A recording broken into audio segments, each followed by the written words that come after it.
TV Telugu. KCR గారి కూతురు కవిత కొత్త పార్టీ పెట్టిందట. నేనేమో అమెరికాలో చాలా బిజీగా ఉన్నాను. ఇరాన్ యుద్ధం ఆపకపోతే 850 కోట్ల ప్రజలు నష్టపోతారు 200 దేశాల్లోని. రాత్రి పగలు ట్రంప్ గారితో, స్పీకర్ మైక్ జాన్సన్స్తో, లీడర్స్ అందరితో చర్చలు జరిపిస్తున్నాను. ఈ లోపున మన తెలుగు రాష్ట్రాలను సర్వనాశనం చేయడానికి అనేక మంది ఇంతకుముందు ఎలా పార్టీలు పెట్టారో అలాగే తెలంగాణను సర్వనాశనం చేయడానికి కవిత ఇంకొక పార్టీ పెట్టింది.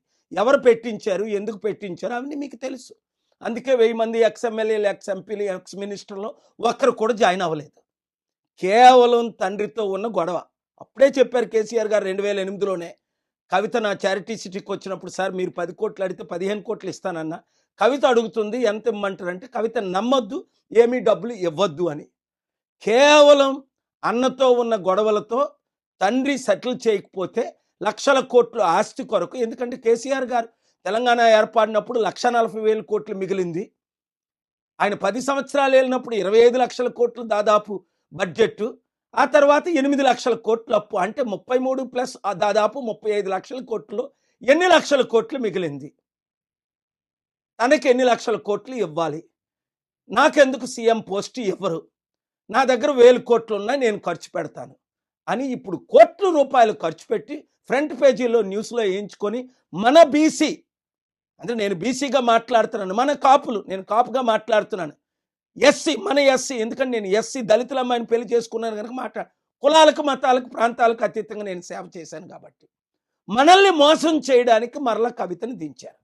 80 సంవత్సరాలు మన బీసీల్లో ఒక్కడు ముఖ్యమంత్రి అయ్యాడా? 60% ఉన్నా. మన కాపుల్లో ఒక్కడిని ముఖ్యమంత్రి చేశారా? 27% ఉన్నా.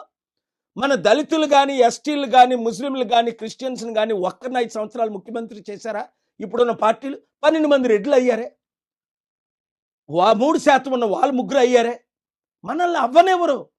వాళ్ళదే దోచుకోవడం, దాచుకోవడం, ఖర్చు పెట్టడం. అందుకే కవిత 1000 కోట్లు దోచుకున్నది, 1000 కోట్లు దాచుకున్నది, లక్షల కోట్లు సంపాదించడానికి తండ్రితో ఫైట్ చేసి, శర్మిల ఏ విధంగా అన్నతో జగన్తో ఫైట్ చేసి, అప్పుడే చెప్పాను శర్మిల పార్టీ ఫైట్ కొరకే, సక్సెస్ అవ్వదు, క్లోజ్ అయిపోద్ది.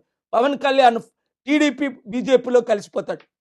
చిరంజీవి కంప్లీట్గా కాంగ్రెస్ పెట్టిన పార్టీ కాంగ్రెస్లో విలీనం అవుతాడని 2008లో నేను చెప్పలేదా? 2011లో ఆయన విలీనం అయిపోలేదా ఎంపీ తీసుకొని? ఇంకెన్నిసార్లు మోసపోతారు? మంచి వారికి అవకాశం ఇవ్వలేదా కోదండరాం లాంటి వాళ్ళకి? కనుక ఈ ఇప్పుడున్న 2-3 కులాలే కదా 80 సంవత్సరాలు మన తెలుగు రాష్ట్రాలు వెళ్తున్నాయి. ఈరోజు తెలంగాణ అప్పు 10-12 లక్షల కోట్లు, ఆంధ్ర అప్పు 13 లక్షల కోట్లు. అప్పులు ఎలా తీర్చుతారని అడిగితే కవిత అంటది 1,00,000 కోట్లు మిగిలి ఉన్నాయట.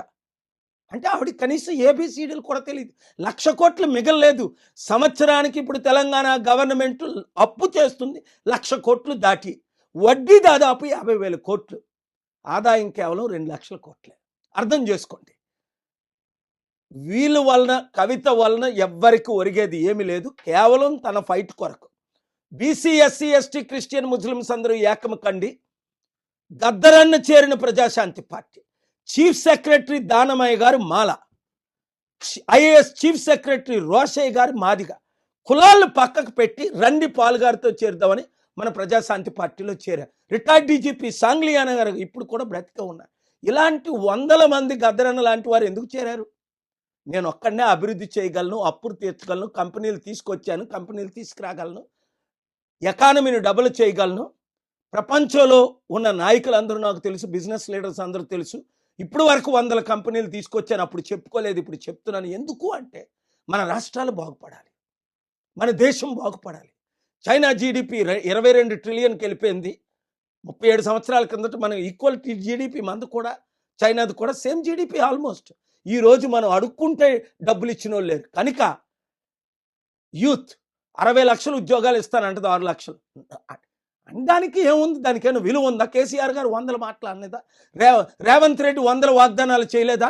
మోదీ గారు డాలర్ని రూపాయిని ఈక్వల్ చేసేస్తానలేదా? 56 రూపాయలు ఉన్నప్పుడు ఇప్పుడు అదే డాలర్ 96 రూపాయలు అయింది. వీళ్ళని నమ్మి మీరు మోసపోతారా? మన బీసీ, ఎస్సీ, ఎస్టీ, క్రిస్టియన్, ముస్లింలు అందరూ ఏకం అవుదామా?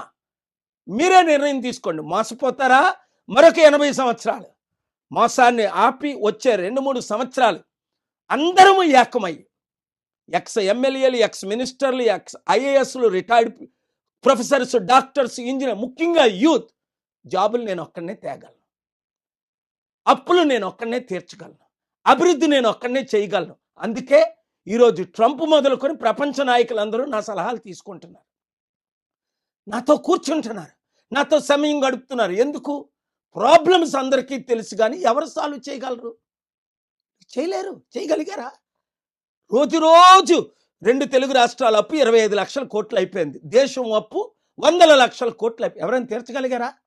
మరి తెలుసుండి మీరు మోసపోతారు ఎందుకు?